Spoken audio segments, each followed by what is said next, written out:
Hi, I'm Steve V here on the VACAYA Caribbean Cruise. Hello, I'm Marie. Consent is something I think we both have a lot of knowledge on. I host a sex podcast, tags podcast. You, though, host spaces in DC. So how about we talk about how kind of like bathhouse or maybe kind of more traditional general consent works in more like cis male dominated spaces? I identify as a gay man.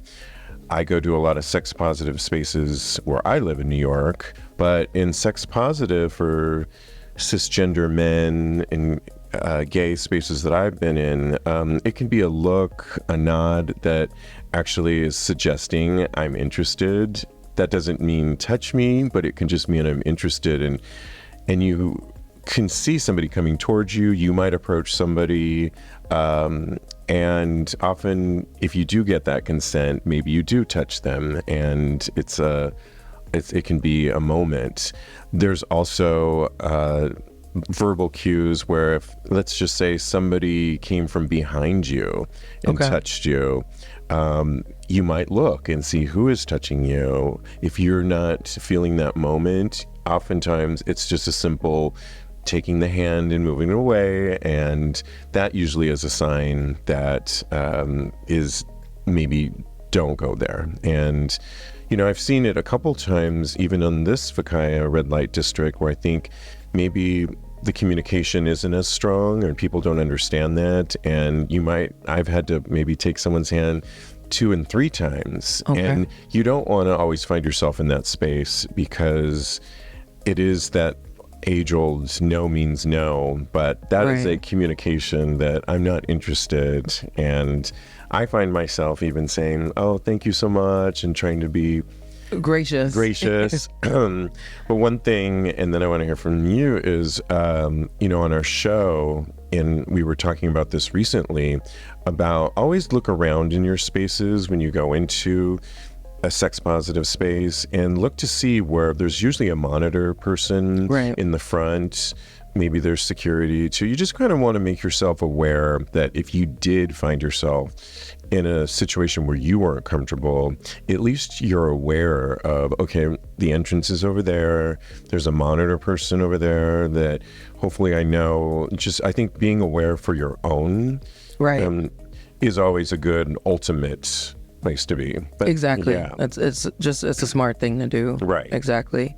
What does consent look like in your spaces that you put on? Yes. So I am a part of an organization called DC After Dark. And we're an explicitly queer, kinky, social organization where we have happy hours once a week, and then we have a couple of events during the year.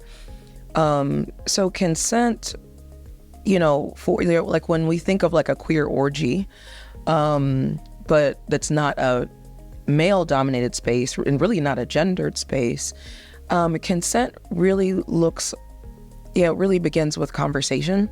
Yeah. And if you think about it from a gendered perspective, I totally understand why cis men typically and generally speaking would feel very comfortable with touch first and then saying yes or no to that touch, because there's a sense of safety and confidence there that your no will be honored. Right. But for the rest of us, life has told us the exact opposite. That if you're waiting until the touch is happening, you could really be in very dire danger. Sure. So really consent for our parties, and really if you look at dungeon spaces, like BDSM spaces, it really is talking first, really sitting down, figuring out, what is it that each party wants? Is that on offer from the other person? And in spaces where there's a lot of trans folks or gender non-conforming people, it's also like, okay, well, how do we want this to look? How do we want our whatever parts we happen to have go together? And that's something that you have to talk about, and not just say, oh, it'll just happen in the moment. And then you also have, for those members of our communities that are differently abled or, neurodivergent or things like that, really giving space for people to say, hey, these are the things that I like. Yeah. These are the things that I do not want, that I do not like. These are things, if we get to know each other, maybe we can think about. but it really, and it doesn't necessarily have to be a long drawn out conversation, because I think there's concern from people like, oh, that's going to kill the mood. But no, you want to get on the same page. And the BDSM community really pioneered this, because, you know, when you're doing things like, you know, harming Flogging, people, exactly, you really need to be on the same page about what exactly each party is looking for and what is on offer.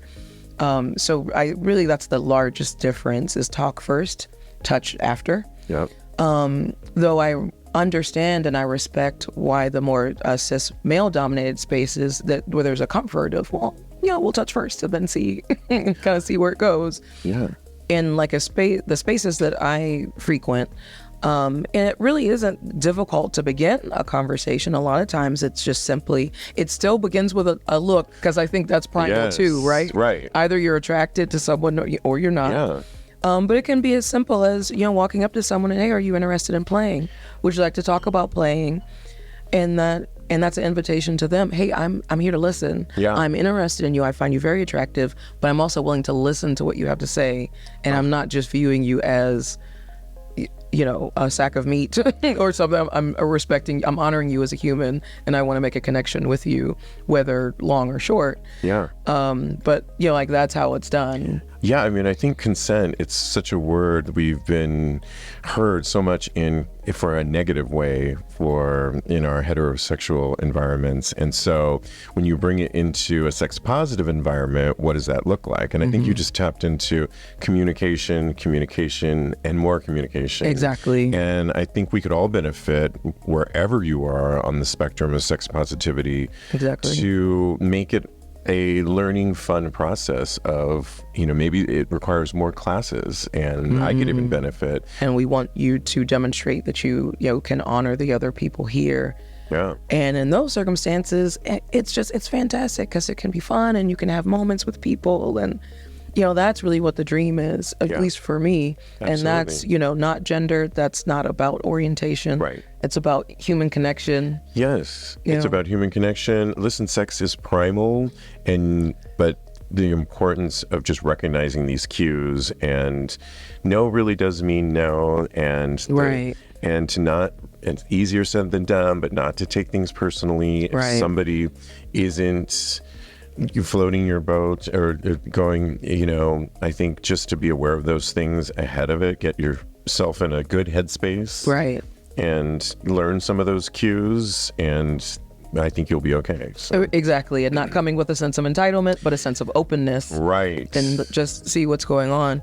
So yeah, it's such a great point. I mean, just a quick story. A friend of mine, he's a sex educator, was telling me he met a guy in the red light district on VACAYA here last night, and he said, would you want me to get in the sling and I can bottom for you? And the partner said, yeah, do you mind if I use condoms? And my friend said, no, absolutely. We just need to use more lube. And because that's important to me. And they had this great conversation, and they went, and that was as quick as it was. Exactly. My friend got in the sling and they had a great time. Yeah, sounds like a red light district success story to me. Yes.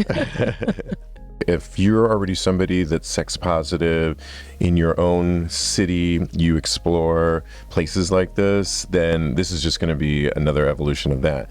If you're somebody that's wanted to try and explore your sexuality, it's a week where you can trust and be amongst like-minded people.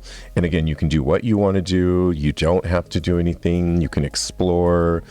It can be an educational experience, and hopefully maybe you bring something home with you that you'll look in your own community and try some of these things. Look for safe spaces, sex positive spaces. Exactly. I mean, I know you're a host of one. What's been our experience on this amazing week? The red light district on this boat it's just gorgeous. It's a wide space.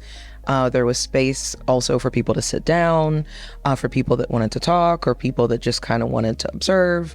But there was plenty of space for everyone to have a good time, you know, spread out. There was plenty of surfaces. It was really great. I was very impressed over the evolution of what the red light district has looked like over the past few years. Yeah, I think that's what I agree with too, the evolution for sure. I mean, it's multi-tiered now. There's this beautiful screen where you can see imagery, but it's just really beautiful. And to see it elevate each cruise. Or I think we were on the Mexico resort, and Yes. to see it was on a boat there. Yes. So I've had a great time in the red light district. I think people are feeling very free and open. You're also in the middle of the sea, ocean, and just the stars and everything are above you. So that just makes it the mystique that much more fun. Exactly. Your cabin is not that far away. So, when you're done, you're done. And it's not like you had to drive anywhere. So, Right, Yeah. exactly.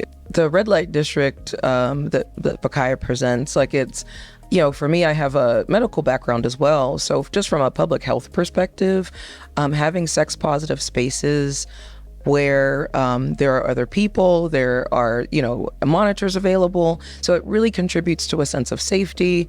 We're not, having to just kind of hook up and you're going to some stranger's house and you don't really know, or you get some sketchy place. Right. It's public, it's out in the open, and it's tucked away. So if that's not your jam, you're not Right. going to accidentally run into it. It's the folks who are interested in a sex positive space, they seek it out and have, appropriate accoutrement, have prophylactics, have, wipes, things to make things easier, to make things safer, to make things cleaner. And for people to just have a connection and continue it if they choose or not.